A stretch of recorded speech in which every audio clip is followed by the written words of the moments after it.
Nós agora vamos para um momento muito importante, que é a pregação da Palavra de Deus. E eu peço para que você abra a sua Bíblia, João capítulo 3. Hoje, dia de batismo.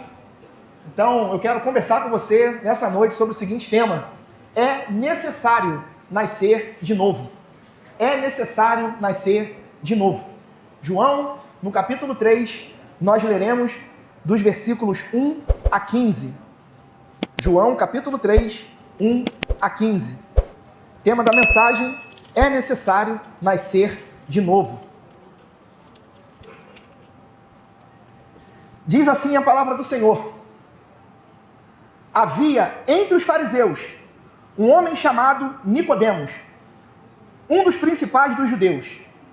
Este, de noite, foi ter com Jesus e lhe disse: Rabi, sabemos que és mestre vindo da parte de Deus, porque ninguém pode fazer estes sinais que tu fazes, se Deus não estiver com ele. A isto respondeu Jesus: em verdade te digo que, se alguém não nascer de novo, não pode ver o reino de Deus.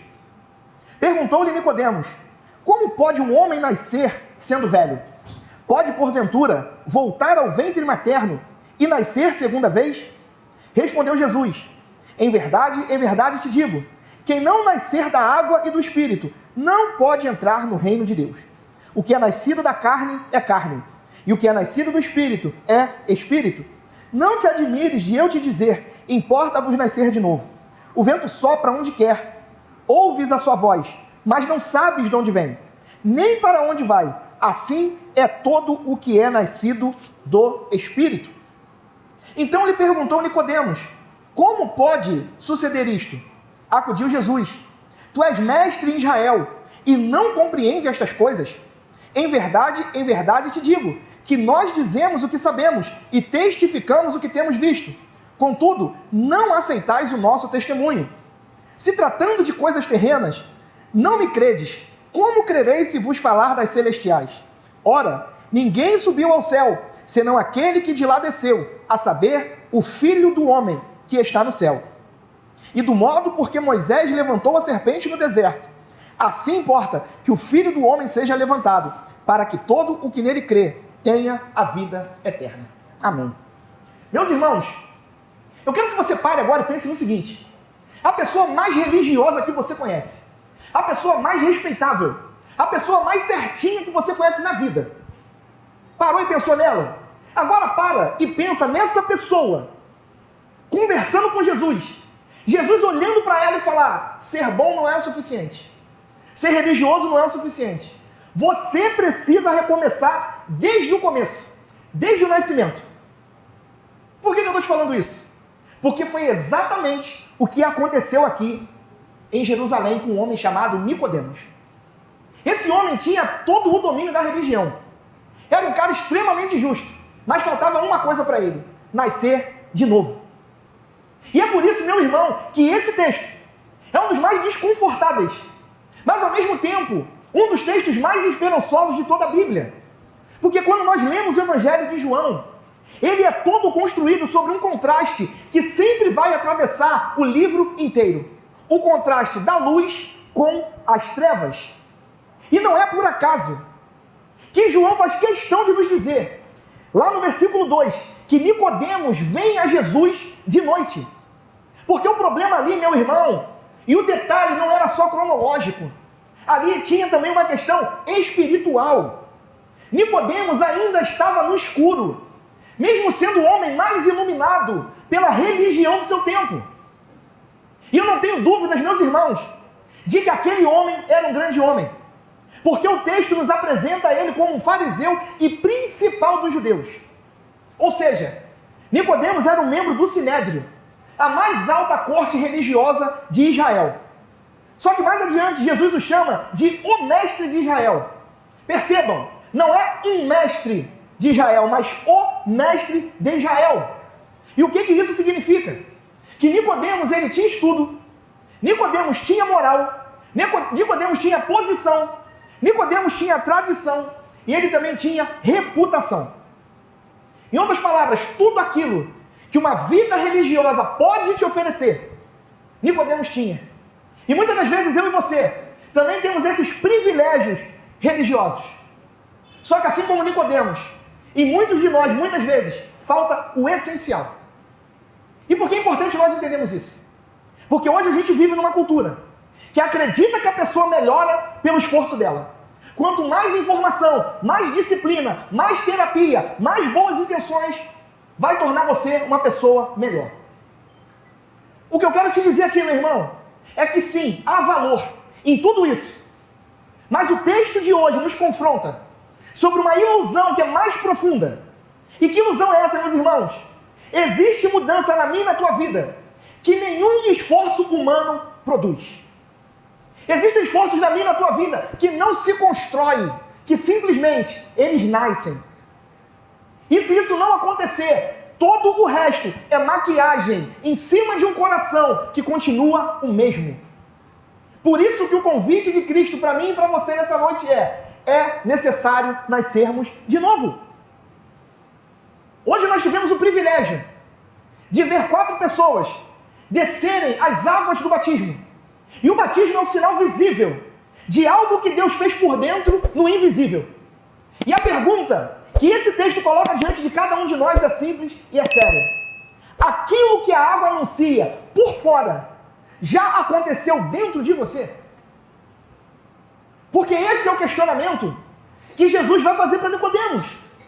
É isso que Jesus nos ensina através desse texto.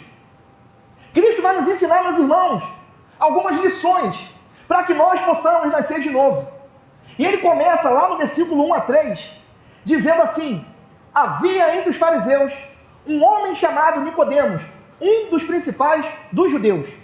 Este, de noite, foi ter com Jesus e lhe disse: Rabi, sabemos que és mestre vindo da parte de Deus, porque ninguém pode fazer estes sinais que tu fazes, se Deus não estiver com ele. A isto respondeu Jesus: em verdade te digo que, se alguém não nascer de novo, não pode ver o reino de Deus. Percebam comigo, por favor, o versículo 2. Porque no versículo 2, Nicodemos começa com um elogio extremamente sincero, mas ao mesmo tempo muito cauteloso. Aquele homem reconhece que Jesus veio de Deus. E isso, meus irmãos, se tratando de alguém que vem do Sinédrio, se tratando de um fariseu, já é muita coisa. Só que você precisa reparar o seguinte: qual o problema de Nicodemos? Ele chega falando dos sinais e obras. Ele quer conversar com Jesus sobre aquilo que Jesus faz. Porém, Jesus não responde a pergunta que Nicodemos fez. Ele responde a necessidade que Nicodemos tem. E a gente vem para a igreja muitas vezes buscando sinais, buscando milagres. E não é isso a ênfase de Cristo. Meu irmão, não se preocupe se o milagre acontecer. Não se preocupe com sinais. Vida eterna é o que importa. E é isso que Cristo veio oferecer. Venha para a igreja com a motivação correta, meu irmão. Não venha atrás de sinais, não venha atrás de milagres. Esse foi o grande problema de Nicodemos. E Jesus está falando: não. Não se preocupe com o que eu faço, se preocupe com o que você é, Nicodemos. Eu vim oferecer algo melhor para você, mas é necessário você nascer de novo. E a gente vê isso lá no versículo 3. Porque Jesus, ele vem sem rodeio nenhum e vai lá na raiz. E o que me chama a atenção aqui é que essa palavra, de novo, no grego significa anotem. É a palavra grega que significa outra vez e também pode significar do alto. Aí você pensa, uma mesma palavra com 2 significados sendo dita por Jesus, significa que ela não foi feita de forma inocente. Jesus usa essa expressão de novo, de maneira proposital. Porque se ela significa outra vez, e ela também significa do alto, o que ele está querendo dizer para mim e para você? O novo nascimento é uma vida que começa outra vez, porque ela vem do alto. O que ele está dizendo é que se nós quisermos viver em novidade de vida, a bênção que vem não é de baixo para cima, mas é de cima para baixo. Ela vem de Deus e ela nos alcança. Aí ele vai dar continuidade e vai mostrar o verbo. Sem esse nascimento, ninguém pode sequer ver o reino de Deus. O que ele está querendo dizer aqui? Não é que a pessoa veja o reino e recusa não. O que ele está dizendo é que essas pessoas que não nasceram de novo não têm olhos para enxergar o reino de Deus. Meus irmãos, o problema humano, ele é mais grave do que aquilo que nós imaginamos. Porque não é falta de esforço não, é falta de vida com Deus. E é isso que estava faltando em Nicodemos. E é isso que muitas vezes falta em muitos de nós. A gente chega a Deus querendo discutir o que a gente tem que fazer e Jesus desvia a conversa para mostrar aquilo que nós precisamos ser. Já parou para pensar que às vezes a gente se dedica tanto à obra de Deus, mas não vive? A gente gira dentro de um ativismo religioso, onde a gente acha que servir a Deus é se esgoelar de trabalhar na obra de Deus. Deus não está preocupado com aquilo que você faz. Deus está preocupado com quem você é. Então, meu irmão, trabalhe sim na obra de Deus, mas a tua vida não é medida pelo teu trabalho, mas é pelo testemunho que você dá desse portão para fora. Antes de você fazer o melhor na igreja, você precisa nascer de novo. Aí vem o versículo 4 a 8, e a conversa esquenta mais um pouquinho. Perguntou-lhe Nicodemos: como pode um homem nascer sendo velho? Pode, porventura, voltar ao ventre materno e nascer segunda vez? Respondeu Jesus: em verdade, te digo, quem não nascer da água e do Espírito, não pode entrar no reino de Deus. O que é nascido da carne é carne, e o que é nascido do Espírito é Espírito. Não te admires de eu te dizer, importa-vos nascer de novo. O vento sopra onde quer, ouve a sua voz, mas não sabes de onde vem, nem para onde vai. Assim é todo o que é nascido do Espírito. Percebam comigo primeiramente o versículo 4. Porque Nicodemos entende de forma literal o que Jesus falou. E ele fica perplexo. Só que nessa perplexidade dele, o que me chama a atenção é que parece um lamento quando ele fala, sendo velho. Meu Deus, como é que eu vou nascer de novo se eu estou com a idade avançada? O que ele está dizendo é mais ou menos assim, será que é tarde demais para mim? Eu já vivi minha vida, eu já sou o que sou, como é que eu vou recomeçar do zero? Meus irmãos, é a angústia de quem sente que já está maduro demais para mudar. Esse é o problema. De gente que não entende que, independente da idade, Jesus tem o poder de transformar a nossa vida. Você pode ter 60, 70, 80 anos. Se Jesus te alcançar, meu irmão, você vai viver em novidade de vida. Você pode ter 80, 90 anos, não interessa a tua idade. Se você nascer de novo, você é nova criatura. Aí no versículo 5, Jesus explica, o nascimento necessário é da água e do Espírito. Por que ele fala isso para Nicodemos? Porque ele sabia que Nicodemos ia reconhecer essa linguagem. Porque essa linguagem está lá em Ezequiel 36. Lá Deus diz assim, espalharei sobre vós água pura, e vos darei um coração novo, e porei dentro de vós um espírito novo. Percebam, água que limpa, espírito que transforma. Essa era a renovação que os profetas tinham anunciado ao povo de Deus. E Jesus está aqui dizendo que essa promessa se cumpre em cada um, meu irmão, que nasce de novo. E aí no versículo 6, essa lógica fecha qualquer saída humana. Porque ele diz o que é nascido da carne é carne. Em outras palavras, carne só gera carne. Tudo aquilo que nasce do esforço humano vai permanecer humano, não produz vida espiritual. Em outras palavras, o que Jesus está dizendo, você não pode gerar em si mesmo aquilo que só o Espírito de Deus gera. Então, meu irmão, se você nasceu de novo, você vai gerar frutos do Espírito. Se você nasceu de novo, você vai dar um bom testemunho da sua transformação de vida. Se você nasceu de novo, você vai fazer a diferença aonde você colocar a planta dos seus pés. Isso fica muito claro quando a gente olha agora o versículo 8. Porque aqui tem um jogo de palavras. Por quê, meu irmão? Ele diz, o vento sopra onde quer, ouve a sua voz, mas não sabes de onde vem, nem para onde vai. Assim é todo o que é nascido do Espírito. Espírito aqui no grego é a palavra pneuma, que significa também, ao mesmo tempo, vento e espírito. O que Jesus então está querendo dizer? Primeiro, o vento, ele é real. Você sente o vento? Você ouve o vento? você vê os seus efeitos, você vê as suas consequências. Só que tem um porém. Você não controla o vento, você não comanda o vento. O que ele está querendo dizer? Assim é a obra do Espírito na nossa vida. O Espírito Santo, quando habita em você, ele é soberano. Ele é livre, ele é inegável em seus frutos, mas nunca está sob o nosso domínio. Então, meu irmão, é importante você entender isso. Porque isso vai te livrar de duas mentiras. A primeira mentira é tarde demais para mim. Não. Nunca diga isso. Não é tarde para você. Sabe por quê? Porque o novo nascimento não depende da tua idade. Não depende do teu passado. Não depende daquilo que você planeja no futuro. Tudo depende do sopro de Deus. Segunda mentira, meu irmão, eu me viro sozinho. Você não pode fazer isso sozinho. Assim como ninguém decide nascer a si mesmo. Você não estava na barriga da sua mãe e falou, eu vou nascer hoje. Você não programa o teu nascimento, você não tinha nem noção de quem você era. Jesus está deixando muito claro aqui, meu irmão, ninguém escolhe o dia que vem ao mundo, nós somos gerados. O novo nascimento também é obra de Deus em nós, não é conquista. Guarda isso, meu irmão, você não está velho para receber a Cristo. Então não programe também a tua salvação. Porque tem gente que quer viver uma vida desregrada e falar, quando eu chegar nos meus 60 anos, aí eu me converto. Tu não sabe nem se tu vai viver até lá, meu irmão. Aproveita o hoje. Viver em Cristo é a melhor coisa que você pode escolher na tua vida. Voltar para os braços do Pai. Se você que me ouve está longe dos caminhos do Senhor, é a melhor coisa que você vai fazer. Você já nasceu de novo.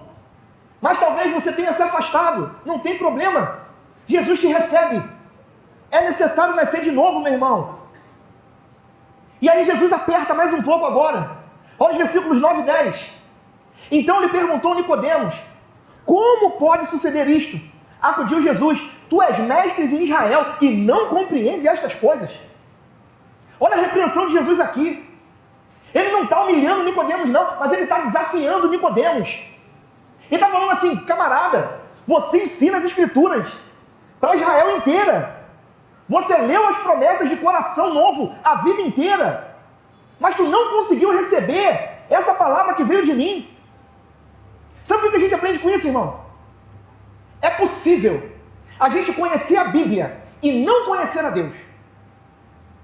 É possível, meu irmão, a gente ensinar a verdade e não ter nascido ainda dela. É possível, meu irmão, a gente ter muito conhecimento, mas o coração frio. Então cuidado para você não confiar no teu conhecimento e deixar Deus em segundo plano. Entenda que cursos e diplomas não podem substituir o nosso temor ao Senhor. Depois vem o versículo 14 e 15. E eu finalizo aqui. Diz assim, do modo porque Moisés levantou a serpente no deserto, assim importa que o Filho do Homem seja levantado, para que todo o que nele crê tenha a vida eterna. Percebam comigo o seguinte, Jesus agora vai mostrar como esse nascimento se torna possível.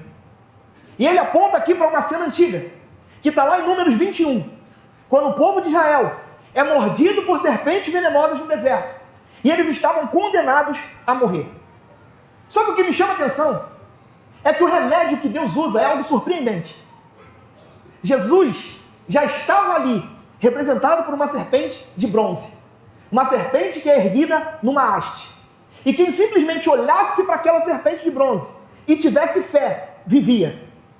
A pessoa não tinha que fazer nada, além de olhar para aquela serpente. Aí o que Jesus diz lá no versículo 14? Assim serei eu levantado. O que Jesus está dizendo aqui? A haste da cobra é a haste da cruz. A cobra pendurada na haste é o Filho do Homem pendurado numa cruz. Olhar para a cobra curava os condenados à morte física. Olhar para Jesus nos tira da condenação eterna. Aquela cobra, meu irmão, apontava para Cristo. Então entenda, o novo nascimento não vem de você olhar para dentro de si, mas vem de olhar para fora, de olhar para Cristo levantado numa cruz. É isso que vai te levar à vida eterna. Não é a autoanálise que você faz. Olha para a cruz, meu irmão. Você quer ter vida eterna? Olha sempre para a cruz. A vida entra por onde entra o olhar da tua fé. Talvez você tenha entrado aqui nessa noite, tentando resolver a tua vida, olhando para dentro. Achando que quanto mais força de vontade, mais tentativa e mais promessa de mudança você faz, você vai se tornar melhor. Mas não é isso que o texto está dizendo. O texto está apontando para outra direção, meu irmão. Então para de olhar para a serpente da tua capacidade e começa a olhar para Jesus nessa noite. Entenda, meu irmão, a salvação é para quem reconhece que está mordido e está sem saída. É simplesmente você olhar para Jesus e crer nele. E eu concluo então te dizendo que Nicodemos, nesse texto, veio de noite, cheio de perguntas e cheio de reputação. Mas depois em casa, se você quiser ler, capítulo 19, do livro de João, lá no versículo 39, vai mostrar pra gente que mais tarde esse mesmo Nicodemos ajuda a sepultar o corpo de Jesus. Não mais de noite, mas de dia, sem se esconder de ninguém. O que eu aprendo com isso? Que em algum ponto do caminho, aquele mestre que estava nas trevas foi alcançado pela maravilhosa luz. Porque ele não tinha mais medo. Ele não foi procurar mais Jesus de noite. Ele foi sepultar de manhã para todo mundo ver. E meu irmão, se aconteceu com Nicodemos, nós também podemos sair do escuro nessa noite. Jesus pode nos trazer para a sua maravilhosa luz. E o batismo nas águas que vocês testemunharam nessa noite é o início desse passo de fé. Entenda uma coisa: a água do batismo não produz o novo nascimento. Ela anuncia o novo nascimento. É o testemunho público de uma obra secreta que o Espírito já realizou por dentro. Então, esses 4 queridos que desceram essas águas estão dizendo hoje para o mundo: eu olhei para Cristo levantado e Ele me deu vida. Então, meu irmão, se tu acha que tu tem que consertar tua vida para se batizar, se você acha, não, eu estou velho demais para me batizar, eu preciso largar algum vício para poder me batizar, eu quero te dizer, meu irmão, em Cristo, Deus te chama para te dar uma vida nova. Você não tem que ser perfeito não, meu irmão. Você que nos visita, não se espanta com o que eu vou dizer não, mas eu falo isso toda vez aqui para a igreja. Pastor não está acima de ninguém. Sou tão falho e pecador como qualquer outro. Nós não somos perfeitos, meus irmãos. Eu me batizei, hoje eu batizei e eu vou continuar pecador. Não pense, meu irmão, que você tem que ser perfeito para descer as águas. Não pense, Vinícius, que a Bia não vai errar contigo. Que você não vai ter que chamar a atenção dela. Você vai continuar chamando a atenção dela. Mas hoje ela está dando um passo a mais. Ju, eu sei que eu vou puxar a tua orelha de vez em quando. Mas hoje você deu um passo a mais. Érica, eu sei que muitas vezes a gente vai ficar batendo papo aqui, toda quarta-feira, você anotando as pregações. Vai ter um dia que você vai me questionar e eu tenho que estar pronto para responder. E eu não vou ficar com raiva de você, porque você quer amadurecer, quer entender o texto bíblico. Onde eu quero chegar, meus irmãos, é um processo. Você não tem que ser perfeito não, meu irmão. E nem vai ser. Desculpa eu te dizer, se tu está aguardando perfeição, meu irmão, desiste. Isso não vai acontecer, meu irmão. Entenda uma coisa. Todos nós passamos por um processo. Agora, se você vai passar por esse processo sozinho ou acompanhado de Jesus, essa é uma escolha que você faz. Entenda que o convite aqui não é para você tentar ser melhor, é você parar, olhar para Cristo e crer nele. Porque o texto diz que aquele que crê não é julgado, passa da morte para a vida, das trevas para a luz, do velho nascimento para a nova criatura. Então, meus irmãos, é necessário nascer de novo. E graças a Deus, ainda hoje, isso é possível. Que Deus te abençoe, meu irmão. Que você tenha uma semana abençoada. Saia daqui crendo que é necessário você nascer de novo.